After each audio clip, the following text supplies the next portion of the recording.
Good morning, Boker Tov. I'm Rabbi Michael Stanger. I just wanted to mention that tonight begins a little known Jewish observational day known as Tu B'Av. Tu B'Av is actually the Hebrew date, the 15th day of the month of Av. In Israel, it's a bit of a bigger deal. Tu B'Av is the Jewish equivalent of Valentine's Day. Maybe a lot of people worldwide, a lot of Jews certainly, didn't know that there is a Jewish version of Valentine's Day. How is it observed and why is it observed in the middle of summer? It's interesting. The rabbis believed this was the date that our ancient Israelite ancestors were told they would get to travel into the Promised Land and no longer have to wander for any more years, after having wandered for 40 years.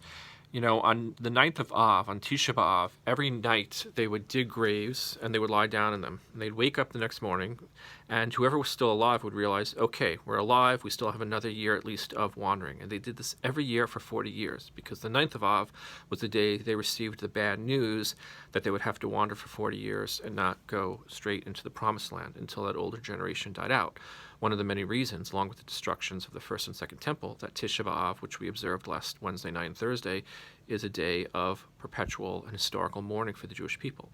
But Tu B'Av was the date that they realized they wouldn't have to wander anymore, that the 40 years had come to an end, because they lied down on the 9th of Av, the 10th, the 11th, the 12th, 13th, 14th, and finally by the 15th of Av, it occurred to them, wait a minute, we're still here, we're still alive, no one in our generation and our lineage passed away, I guess the curse is broken.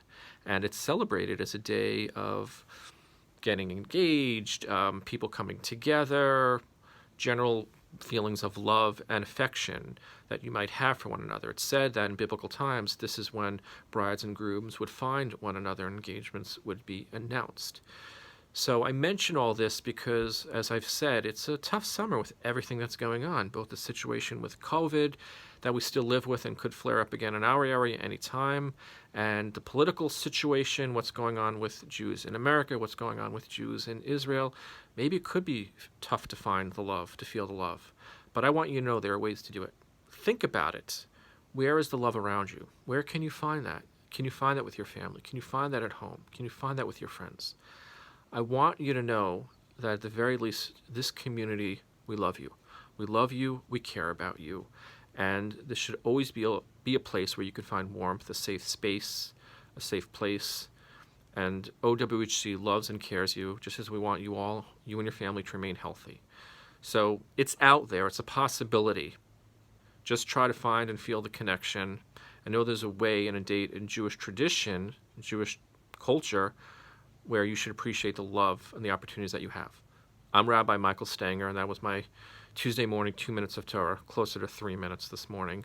But again, hope you can find the love, feel the love, know that we're here for you. Stay safe, stay healthy, be well. OWHC always does and will care.